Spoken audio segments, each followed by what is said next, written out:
Hello, hello. How is everybody doing? I'm just waiting on at least a couple more that told me they were coming, but they like to come at their own time. All right, how has everybody been? I haven't seen you guys since probably June. June was the last master class, and now we are in September, I believe, and or maybe July. Anyways. Welcome to the School of Life Masterclass. And as you could probably figure out, School of Life Masterclass came from the fact that a lot of people are back to school right now. My kids are back to school. And we still have the energy within us from when we remember going back to school. And also this new energy created as this cohort of people go to school. And so why not talk about school? And instead of being in a classroom, in the traditional sense, life is our classroom. And so in our traditional school, when we were taught, we are given the lesson, right? The teacher says, this is the math lesson. And then we're taught how to do the math lesson. And then we do all the examples of said math lesson. And then you take the test on the lesson. And so you have time to prepare. You're asked if you understand everything, and then you're given the test. Well, the School of Life works a little backwards. The universe goes, bam, here's your test. And afterwards, or during the test, you're like, what is happening? What is going on? Why is this happening to me? Why is this happening for me? How can I change this?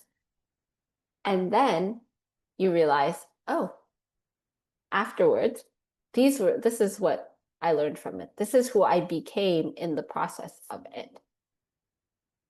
And so we want to go over some lessons that you might not seem as lessons like first. And it's every challenge, every relationship, every mistake that you think you made, every moment of joy. Every time things don't happen the way that you want them to happen, every time you don't happen at the time that you desire to happen, for them to happen for, they are opportunities to learn the next lesson that is involved in our next becoming, who we are becoming. So as we normally focus, a lot of people focus on the goal. What we actually want to look at is who we are becoming along the way. It's always been about who we've been becoming. So lesson 1 in the School of Life is that awareness is the first lesson. Who would have thought awareness? And the reason it's awareness is that you can't change what you don't see. So you aren't able to change what you aren't aware of. You can't shift a habit that you aren't aware of. You can't heal a wound that you don't know about. You can't rewrite or wire a pattern that you didn't even know it was there, because how could you? It's invisible to you. And so awareness helps you bring the invisible into the visible. So let's say, for example, you wear glasses like I do. And sometimes I get smudges on my glasses, and I don't like that. I clean them off as soon as I find out that there's smudges. Why? Because they make me see things blurry or not as clearly as I could. And so when you have the smudges on your glasses, everything you see is distorted. But you can blame the world for looking blurry, but it's actually the lens in your glasses that needs the cleaning. So life works the same way. The different patterns that we have unconscious, the old beliefs, the blind spots, they all distort how we perceive our current reality. Right? We filter that through they become our identity, and then we filter that through how we see reality. But until you see those beliefs, those patterns, those blind spots, they're going to keep repeating the same cycles, and you're going to end up exactly where you've been.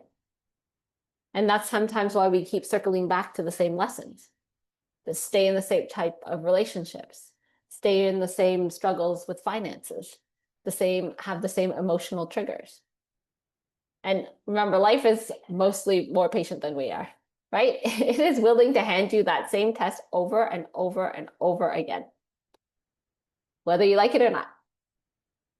And so you will keep getting that same test until you recognize what the test is trying to show you.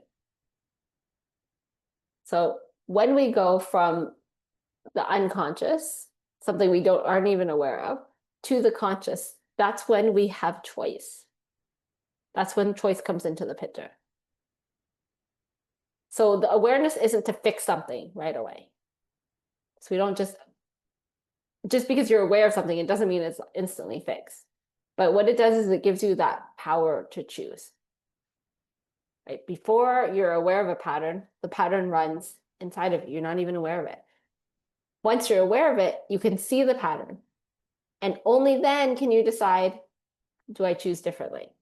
You can choose to go on the same pattern that you've always gone, but now at least you can see it, and it's become a conscious choice as opposed to an automatic one.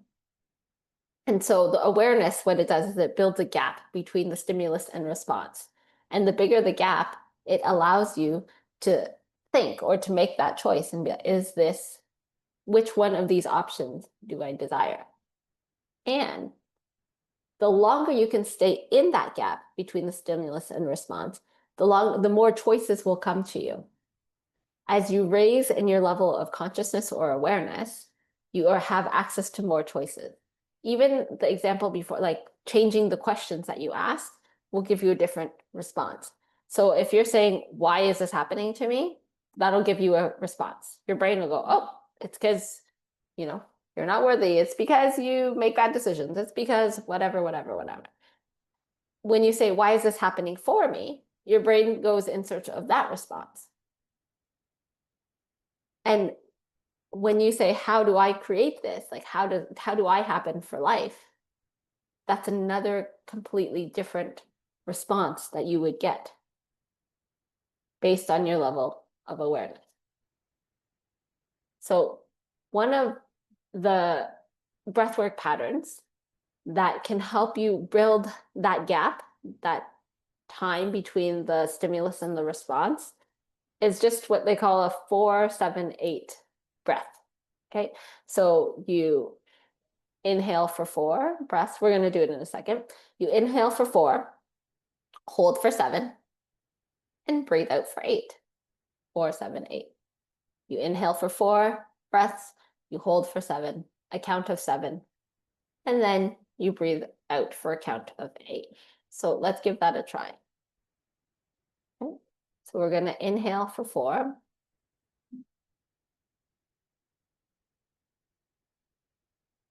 Hold for 7.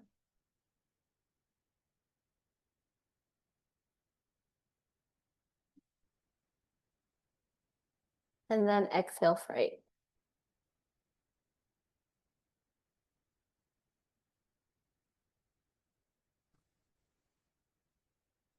Okay, and again, inhale for 4.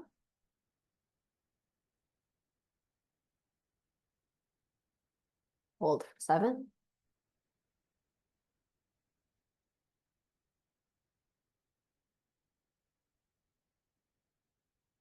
Exhale for 8.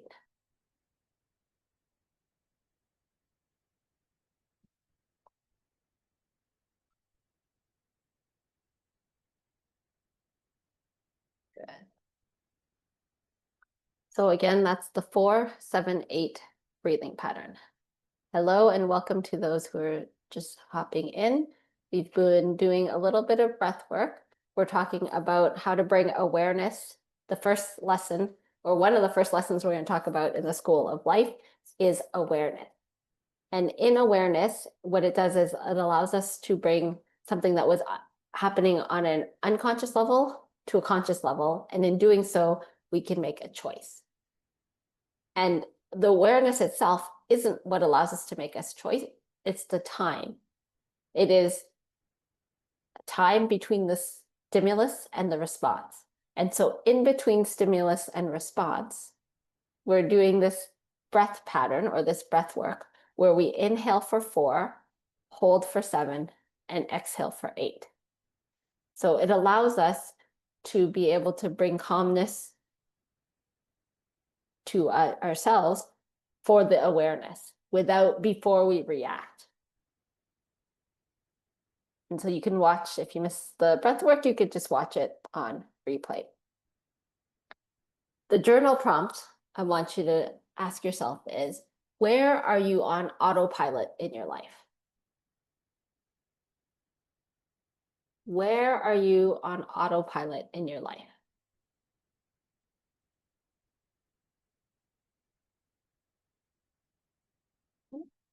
I'll just give you a minute to write that down.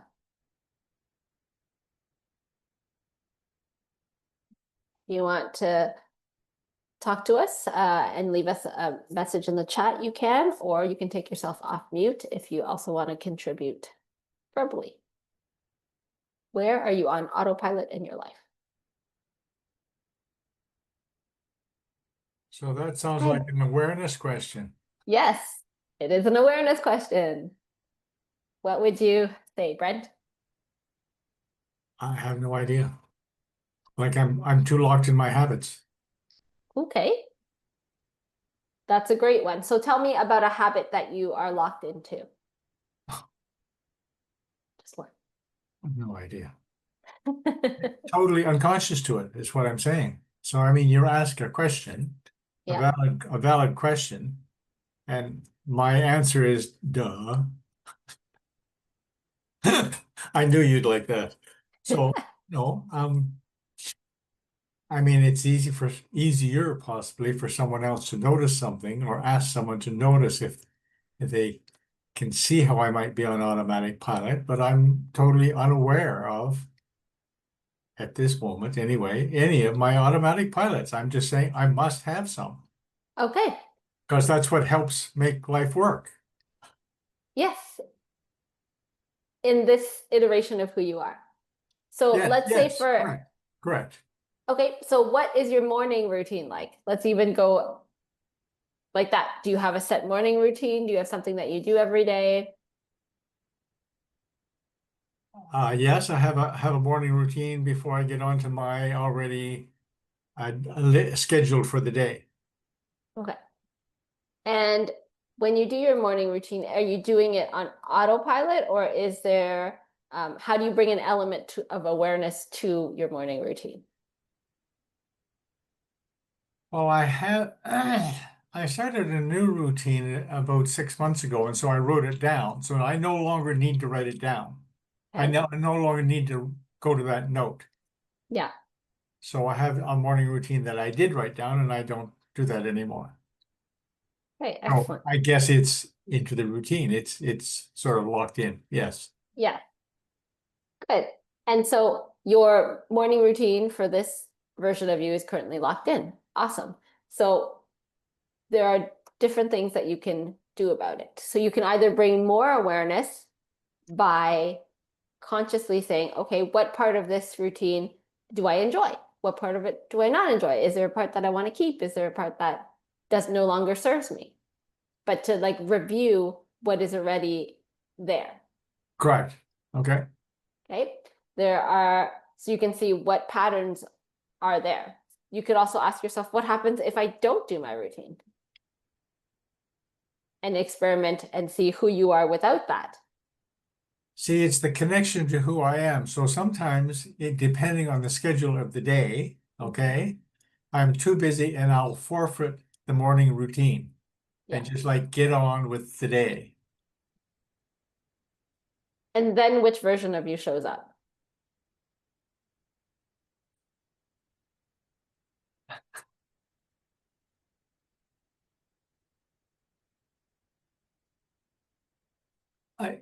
Like being reliable and productive. Okay. And at what expense?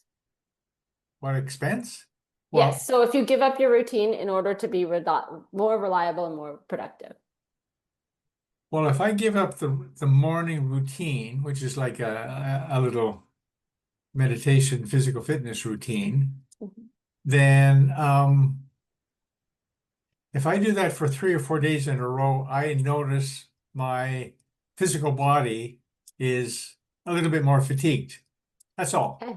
At this Okay. stage, anyway, it's just, it's slight. It's sort of like I have the sense that I know that I should get back into that routine because it serves me, right? Yeah.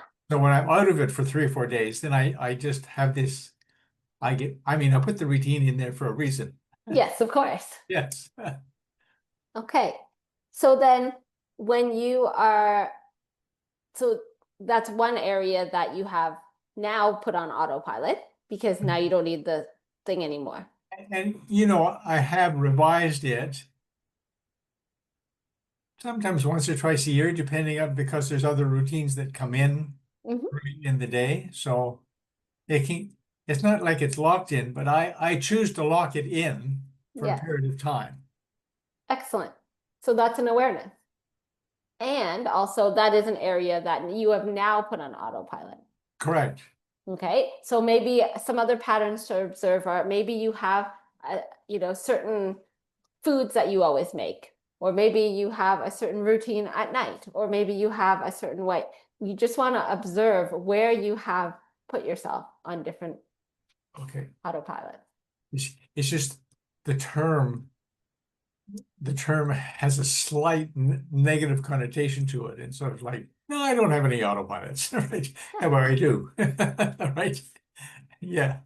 Okay. So yes, And well, also in that a good in that portion of awareness. Yep. a good portion of my day is autopilot, Ah, okay. set up that way. Yes. So what does that mean for you?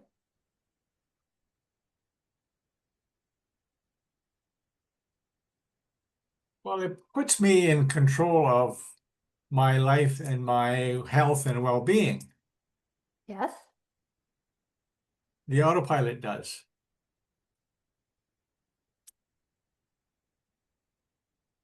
Okay. Sorry, Charles has a question. Why not call it co-pilot? If you want to switch the way that you change the term because of the connotation, then you can call it co-pilot. Okay. Yeah. Okay. Yeah. And then also in feeling that there's a negative connotation to the term autopilot, there's also an awareness there of what is it about the word auto or pilot or autopilot, and that causes a negative connotation to it. I mean, it's not a big thing. It's just like when you use the term, that was my first sort of response. But then when I'm actually looking, it's everywhere in my life.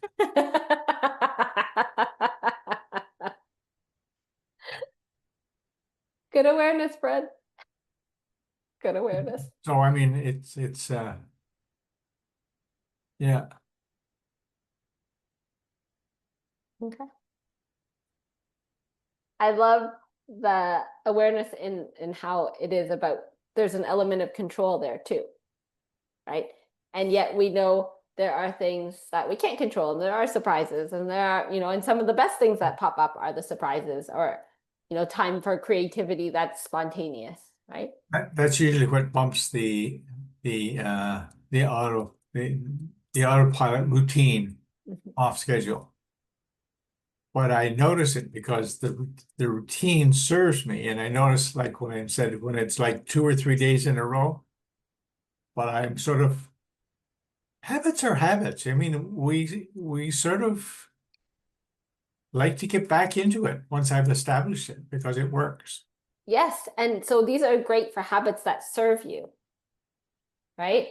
There are going to be habits that no longer serve you, or as you shift your identity and who you are and who you're becoming, there will be ones that serve you. So even your meditation, maybe one meditation would have served one version of yourself, and then you would like upgrade to another, or not even upgrade, but just shift or change into another meditation that feels more resonant with who you are now. Hmm. Yes. Okay, so lesson number 2 in our school of life is that resistance is a teacher. Yep, that's it. Resistance is a teacher. So the resistance is asking you to lean in. And yet most of the time when we feel the resistance, even in our body, we think we should run out. So that's why people say what you resist persists, because the resistance keeps your energy locked in trying to avoid it. So in trying to avoid something, there's energy that it takes to avoid the thing that you're trying to avoid. And so that will keep persisting because there's going to be the energy of avoidance there. And the more that you push it away, the more it'll show the energy of it. Resistance will start showing up in different forms until you decide to pay attention. So life doesn't bring you, challenges or opportunities to learn or tests to punish you, right? They're for us to learn, for us to evolve into the next version of us. So for us they're to teach us. And so most of the time we run away from resistance. But what happens if we would lean into it? What does that feel like? Well, how would it be to lean in to your resistance? So what we're going to do is a short practice that I want you to get yourself in an uncomfortable position. One that causes not pain, but one that causes discomfort, so that we can glimpse our reaction to being in resistance. So maybe you can't cross your legs, okay? But maybe you try and cross your legs into a point where it's uncomfortable. Or maybe you can't hold your arms up high for too long, but you hold it up a little bit longer. I want you just to get into a position. Maybe you're trying to hold yourself, doing a push-up. But I want you just to sit where you are. And if you can't think of anything that could cause you some resistance or cause you to be uncomfortable, try holding your breath for a little bit longer than is comfortable. Okay? So I want you to do something. The rest of you guys are, I can't see your camera, so I'm not sure what you're picking, but choose something. Whether it's standing, you can stand in tree pose. Whether it's standing on you can stand on one foot. Pick something and just hold yourself for a little bit more than is comfortable. So I'm going to give you a second to do that. So I want you to go do that right now. Hold something, your breath, whatever it is.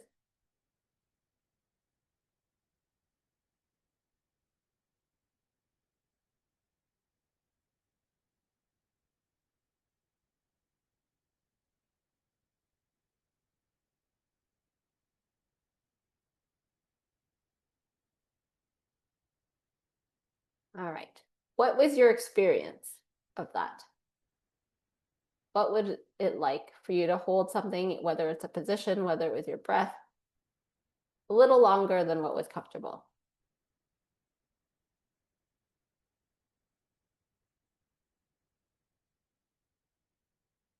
Oh, Brett, hold on. There we go. Unmute. There you go. So it took willpower. Yeah. Okay.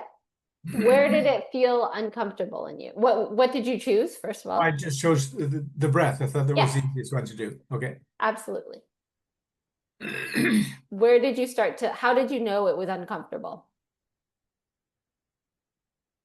Well, an urge to breathe. Mm-hmm. So that's very physical. Yep.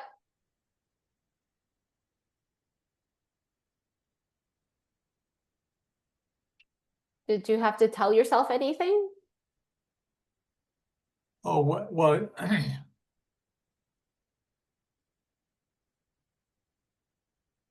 well, it becomes a conscious effort then. Mm-hmm. So yes, mentally you have to focus on it. Like, how much longer do I want to do this? Rather than how much longer can I do this? Yeah, exactly. And so when we do things that are within our comfort zone, it's easy. Like normal breathing, we don't have to focus on it, right? Right. Because we just do it. However, the second we ask to stretch ourselves or do something that brings up resistance, it will bring about different conversations that you wouldn't have. Simply Like, how long do I want to hold my breath for? Oh, this is getting uncomfortable. Maybe I should breathe. Oh, that wouldn't be there had you not gone out of your comfort zone.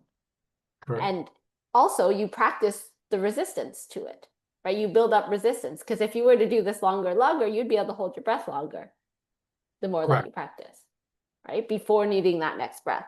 And so what would become normally, what is uncomfortable now can become comfortable with repeated exposure. Correct. Yes. Okay. So the resistance just now just taught us, even if it was in our breath, okay, I get to be more conscious outside of my comfort zone or outside what is my normal. And so going back to the first one with routines and having things that are on Yes. Copilot or autopilot, it doesn't ask us to go beyond the comfortable because we've already planned it. We know what's happening in the day. We know how it's going to go. Got it. Yes. Yes. Now that you state that, that's like a parent. Yes. Because your Yeah. mind kicks in to push you to a new limit. Yeah. And so sometimes we go into the resistance. We go towards the resistance, and that there's a teacher in that versus running away from the resistance. And of course, running away is a strategy when you're in danger. It's a good strategy when you're in danger. Fight, flight, right? However, if you're not in danger, you don't need to run away. That's one of my self-preservation techniques in the past that I've used, would be to run away from conversations that were difficult, especially when I was a kid growing up. If I thought I was going to be in trouble, or if I was going to get in trouble, I would find a way to not have the conversation, to run away from the conversation, or to hide from whoever was trying to get me in trouble. And after training that, though, now you say, ooh, this is an opportunity to learn more about me. And that's a higher value for me than getting in trouble. So I will say, okay, let's batten it down and let's stay. Let's stay in the conversation longer and see what gift or gifts can be here. And there's a movie called Kung Fu Panda. And in it, this panda, there's actually, I can't remember the exact phrase, but I believe is that one often meets their destiny on the road they take to avoid it. So even if you resist it, it will continue to persist until you find it. All right. So where the question for this, the journal prompt is, where in your life are you feeling resistance? Where in your life are you feeling resistance? And what is it trying to teach you?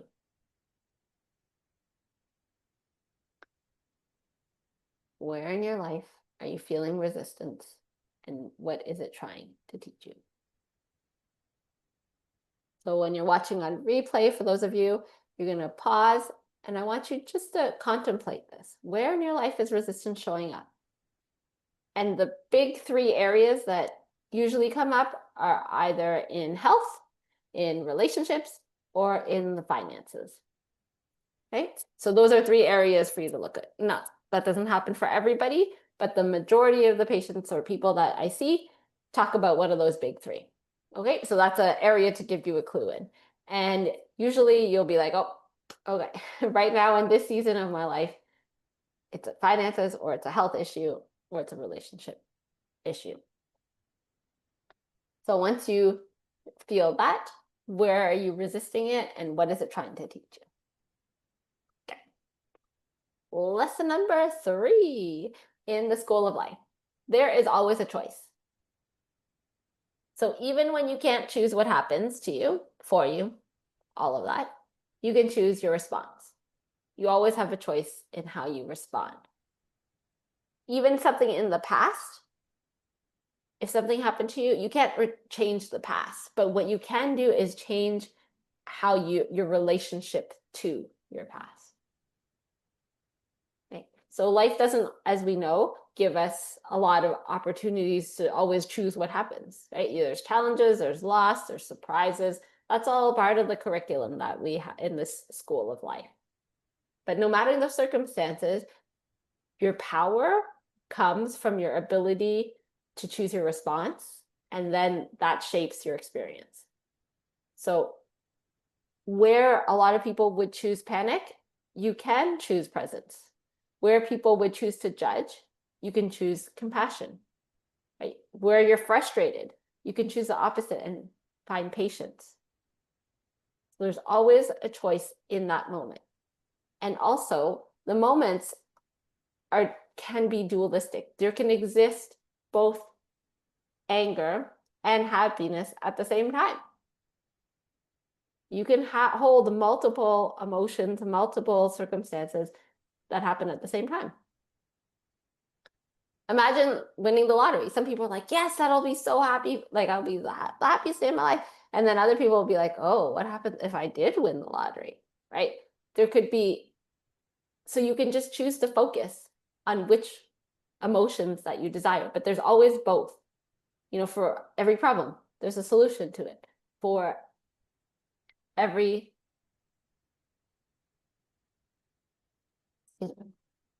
in the losses, there is beauty. Right? In the losses, there are lessons. So you can always choose your response to what happens.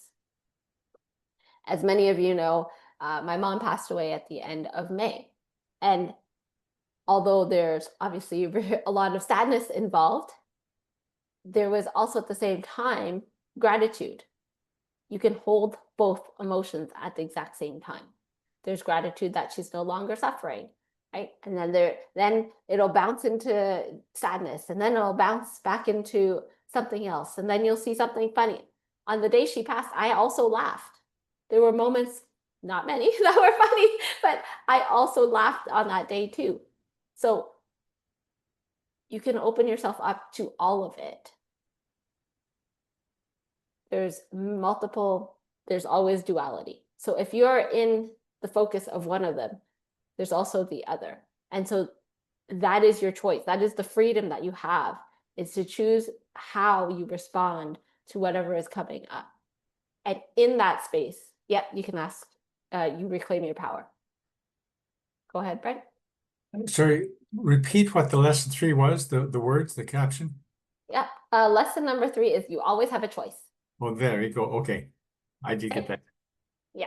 So lesson number 3 is you always have a choice, and your choice is in your response, how you respond to something. You don't get a choice always in something happening to you, but you get a choice in how you respond to it. I was telling my daily dose of healing group members this morning that last night, my husband and I were having a discussion about the way the way I had parented one of our kids a couple hours ago. And I was in a moment where I was triggered, and it activated my fight or flight, because that is my normal response. And I walked out of the room, and in reality, there was no danger. And so I was sitting there and I was like, oh, interesting. I behaved as a previous version of myself. And I found, like, I chose to react as if I was in danger. Meanwhile, there was no raised voice at all. There was nothing that would indicate anybody would be upset at all. It was just a discussion, but it had activated me. And then in that moment, my husband was like, okay, so do you see how what was it that was frustrating me? And when I saw him as just like a person in the human world, then I was responding in a certain way. When I saw him as this is a being of love, I responded in a different way. So the thought that shifted was that I was seeing him as an adversary or someone to go against versus being with, right? And the response is different when it is with than obviously when it's against you, right? So as long as I was seeing him as, okay, he's right, I'm wrong, then the response is going to be one way. As soon as I saw we're on the same team, then the response shifts. And it is a miracle in the books, A Course in Miracles. A miracle is a shift in perception from fear to love. So if you are in fear, if you're worried about being right, if you're worried about being judged, then you will have one response. But if you can shift those into love, then it's actually called a miracle. So I had a miracle that occurred. I said, what would it be like if I saw this, if I changed the way I saw this person? And as soon as that shift occurred, I said, I know what I did. You felt unheard because I left the situation.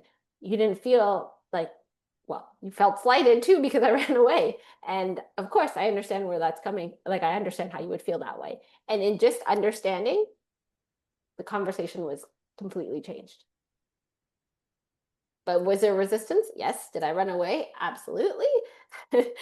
And when you chose to stay, when I chose to stay, when I chose to change the quality of how I saw the situation, then everything changed. Because it became a moment of connection. It became a moment where I was no longer seeing the material world or the lack in the material world, but in the human world, but able to see the abundance in the world that's not seen, the unseen world. All right. So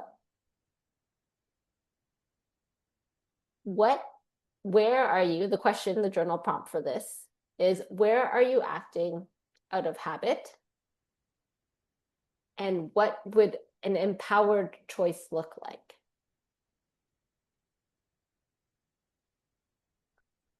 So where would you have a reaction that would be out of habit? Or, if you want to think about the last time you were triggered and how you reacted, that would probably be habit or how you usually react. And then what would be a more empowered choice? Because you may have also done a lot of work and your reaction was a empowered choice. And then you could take the next level of what's an even more empowered choice. How could I have seen this through a more empowered lens or a more encompassing lens? Okay. And then the last lesson for today in the school of life is that every ending is a new beginning. So life is made of cycles. We are in the autumn. The leaves are going to fall. Nature shows us that letting go is needed in order to start a new beginning. The trees, every fall, they start to let go of all their leaves, and it's beautiful. Letting go is magnificent. Look at all the beautiful colors that we get. It's the best time of the year in terms of what the beauty that Mother Nature shows us. The harvest is here. And then that's in letting go, right? And yet, as humans, we have a lot of trouble letting go. We want to hold on to everything. And yet, something new can't start if we don't let go of something else. So you can have anything that you desire, but you can't have everything all at the same time, because you need to have sacrifice something in order for something else. You sacrifice the old version of you for the new version of you. You sacrifice, your old shoes that don't work anymore and are broken for a new pair of shoes. Right? So every ending is a new beginning. We move in cycles. There's the beginning, the middle, and then it ends. And then it makes space for something new, just like the seasons. So if you are at a season, or if there are people in your life, or there are things in your life, or there are habits, or there are cycles that are coming to an end, it also means new beginnings are to come as well.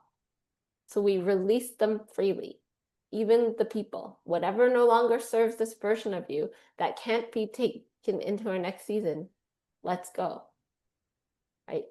You don't have to hold on so tight, because what happens when you try and hold on? So even to people, if someone is trying to hold on to you, you're trying to get away from them, right? If someone's chasing you, you're running. So when you go chasing after a person, they run. That's not letting go. When you let go, then you can decide all right, is this person is gonna help me or be with me for the next season? Because holding on to what's already completed, what's already done, it keeps you stuck in your past. So letting go of something is not a loss. And this is also counterintuitive too. We're working with this on with my 6-year-old. She gets toys or whatever it is that she desires, and then she doesn't want to let any of them go. And then it keeps building and building. And then eventually, even if we take them away and put it in another box and she doesn't see it, when she sees it again, she said, oh, I don't want to let it go. And it could be even baby toys that she no longer needs, no longer uses, that she still wants to hold on to. So we've been working with, okay, you have a certain amount of toys. This is your limit or whatever. And then when new one comes, you need to let go. So now before Christmas time or before her birthday, we do a toy purge. We say, which ones are you ready to let go of now so that you can welcome in the new ones? And so there's always that cycle of letting go and then getting new, letting go and getting anew. So endings, the soil of endings becomes the ground for the new beginning. And growth requires release, and every cycle is an invitation to surrender to the next flow. So the breath work for this one is the sighing exhale, right? So you take an inhale, and then when you exhale, right? Again, inhale. And when you exhale, even with every breath that you inhale and exhale, there's letting go. It is part of the cycle. So the journal prompt, and you can do the breath work as many times as you want. The journal prompt for this one is, what am I ready to let go of? And what new beginnings are waiting for me? What am I ready to let go of? And what new beginnings are waiting for me?